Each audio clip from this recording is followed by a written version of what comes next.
На ночь одеяло, пижамки. Обогреватель иногда включаем. На детской площадке разговоры мам сейчас только об одном – когда дадут тепло. В детских садах, больницах, школах отопительный сезон уже стартовал. Первыми подключились Тетюша, Актаныш, Елабуга, Казань. На очереди жилые дома. В нем нагревается вода для нужд отопления.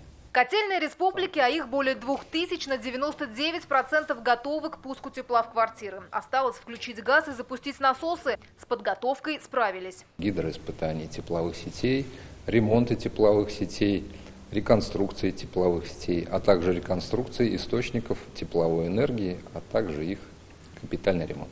Эта котельная на улице Портовая Казани пережила второе рождение. Ее реконструировали в марте прошлого года. Из-за обрушения стены без тепла остались более 1500 человек. Новая котельная по размерам в 3 раза меньше прежней, но мощность такая же – 5 мегаватт. Вот эти котлы отапливают 13 жилых домов и 1 детский сад. Причем оператор здесь не сидит. Управление полностью автоматизировано. В прошлом году в республике с 21 сентября начался отопительный сезон. И длился он 235 дней. В этом из-за погоды отопительная кампания стартует на неделю раньше. Районам, которые еще не запустили котельные, настоятельно советуют уже сейчас начать отапливать детсады, поликлиники и школы.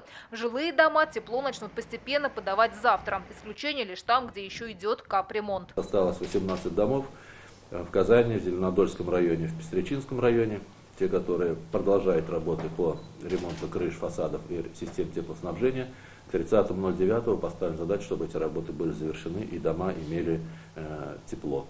Мониторить пуск тепла по всем районам будет Минстрой. Телефон горячей отопительной линии на экране.